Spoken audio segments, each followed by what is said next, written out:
السلام علیکم ورحمۃ اللہ وبرکاتہ۔ ناظرین، امید کرتا ہوں کہ آپ سب خیر و عافیت سے ہوں گے۔ آج کی اس ویڈیو میں ہم زکوٰۃ کے متعلق چند الگ الگ مسائل سیکھیں گے۔ ویڈیو شروع کرنے سے پہلے آپ تمام احباب سے یہ درخواست ہے کہ میرے اس چینل کو لائک اور سبسکرائب ضرور کریں، نیز بیل آئیکن پر بھی کلک کر دیں تاکہ میری آنے والی تمام ویڈیوز آپ تک سب سے پہلے پہنچ سکیں۔ پہلا مسئلہ ہے شادی کے لیے رکھے گئے زیورات پر زکوٰۃ۔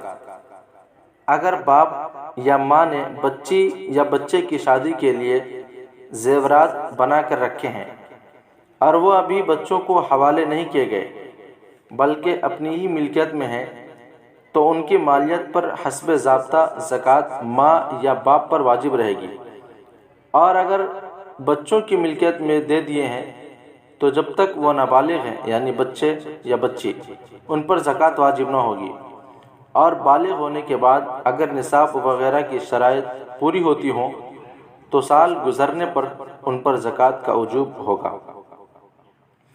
دوسرا مسئلہ ہے مکان بنانے کے لیے جمع کیے ہوئے رقم پر زکوٰۃ۔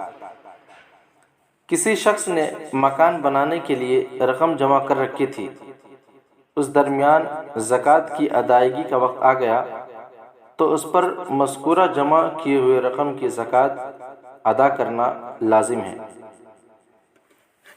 تیسرا مسئلہ ہے دکان یا مکان وغیرہ کے کرائے میں ڈپازٹ کی رقم پر زکوٰۃ کا مسئلہ۔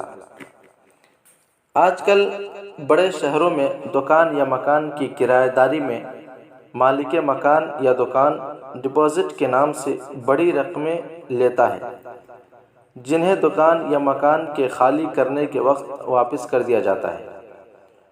تو یہاں بحث یہ ہے کہ اس ڈپازٹ کی رقم کی زکوٰۃ کون ادا کرے، کرایہ دار یا مالک؟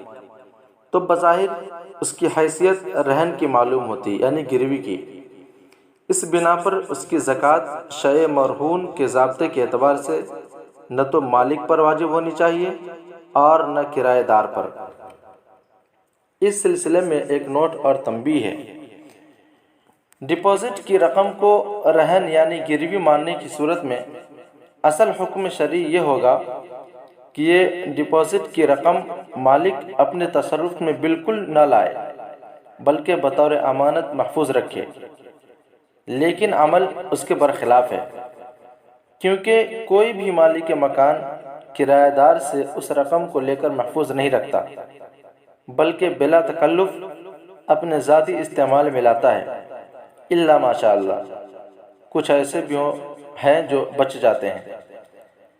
لہٰذا مناسب یہ معلوم ہوتا ہے کہ شیء مرہون میں تصرف کر لینے کی بنا پر اسے رہن کے بجائے دین مضمون کے درجے میں رکھا جائے، یعنی یہ رقم گویا کہ مالک پر کرایہ دار کی طرف سے دین ہے یعنی قرض ہے، لہٰذا اس کی زکوٰۃ مالک دکان یا مکان پر واجب نہیں ہوگی بلکہ کرایہ دار پر واجب ہوگی جو اس رقم کا اصل مالک ہے۔ چنانچہ علامہ شامی رحمۃ اللہ علیہ نے بیع الوفا کی ثمن کے متعلق بحث کرتے ہوئے جو رائے ظاہر فرمائی ہے اس سے بھی اسی کی تائید ہوتی ہے۔ حوالہ کتاب المسائل جلد دوم صفحہ 221۔